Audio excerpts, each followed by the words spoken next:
O que é preciso ainda fazer, nós, autistas, para que não só a sociedade, mas que a imprensa, a mídia no geral, para ser mais específico, mude essa percepção que todo autista é criança, filho de pais dependentes e beneficiário de algum programa assistencial do governo.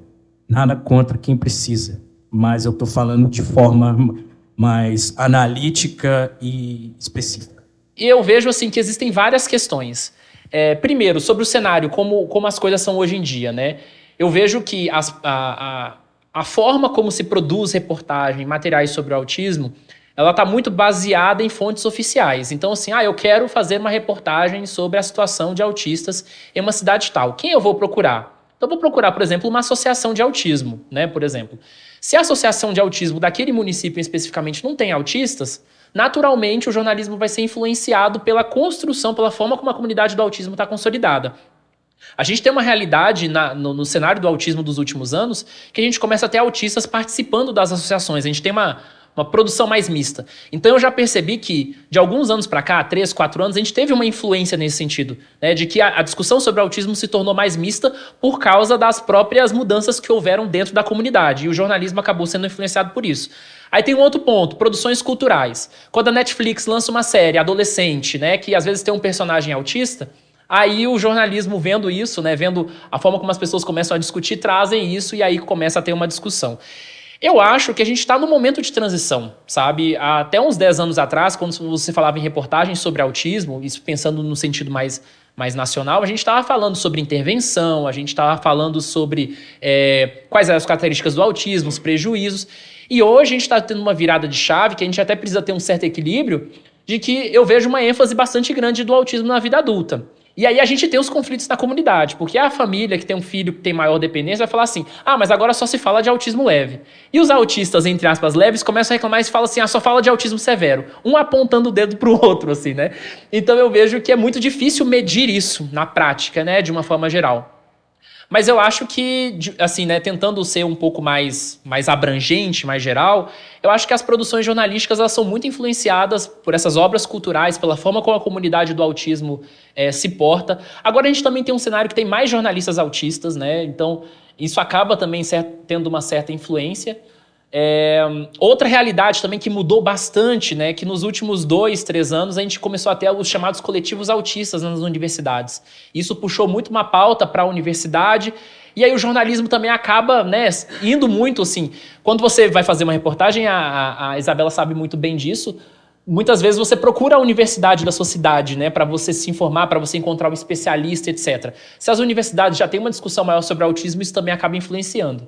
Mas eu acho que a Isabela também pode falar sobre outros aspectos aí, que eu entrei só nesse sentido mais geral. Acho que também tem um outro aspecto que é importante nessa mudança de concepção da sociedade sobre o que é o autismo, que é a participação dos próprios autistas, principalmente na questão das redes sociais, né? Que temos hoje muitos, eu não gosto da palavra influencer, mas assim, temos várias pessoas, né, tanto no Instagram, você vai entrar no Instagram, no TikTok, no Twitter, porque eu me recuso a falar X, é Twitter para mim, você vê pessoas autistas falando sobre as suas próprias experiências. Então, assim, eu acho que é um desafio que a gente tem que lidar mesmo para acabar com essa concepção, porque tem, se você parar para pensar assim no senso comum, tem um retrato determinado do que é uma pessoa autista, sabe?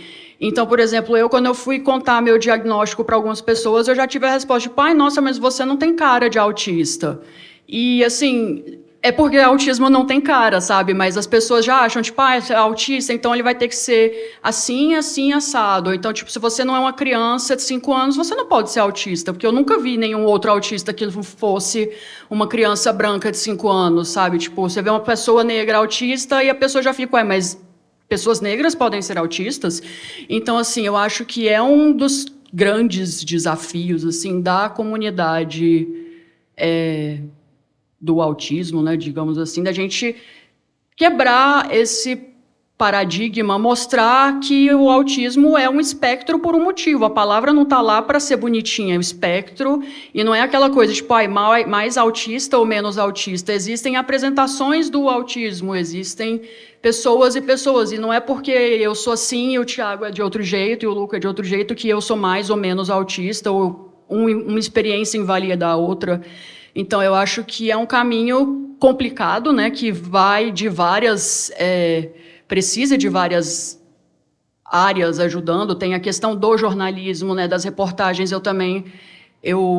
Esse é um comentário que eu vou fazer mais por experiência própria. Eu nunca parei para fazer um estudo, mas eu também acho que é sempre focado num determinado tipo de apresentação do autismo. Tanto é que as pessoas, quando descobrem outros tipos de autista, às vezes, né, a primeira reação pode ser de estranhamento, pode ser o famigerado, mas você não tem cara de autista, que é terrível, assim. Então, eu acho que vai desde a mídia até a própria comunidade médica também está desatualizada. Eu já tive... Olha que eu tenho um ano de diagnóstico, já passei por situação de falar para minha médica, para minha endocrinologista, olha, eu descobri que eu sou autista. Aí ela pegou e falou assim, mas o seu é bem levinho, né? Não deve ser tão relevante assim. Então, não é só um setor ou outro da sociedade que precisa ser confrontado e atualizado nessa noção do que é o autismo. Tipo, eu acho que, sei lá, vai do jornalismo, vai da comunidade médica, vai da sociedade em geral, vai das universidades. Então, é um caminho longo que nós temos pela frente, mas que eu acho que temos indícios de que dá para ser positivo, assim, né? Vamos pensar, a gente está no caminho certo, vamos continuar nessa...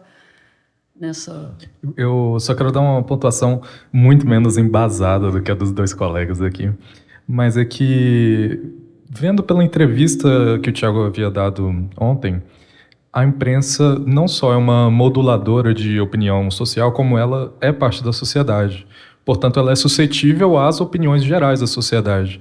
Eu digo isso com base no âncora, o Anderson. Ele fez uma pergunta extensa, acho que de 2 ou 3 minutos para o Tiago, ele trazendo um caso muito pessoal dele para o público, falando, porque a gente vê sobre casos de pais de autistas, e começou a falar.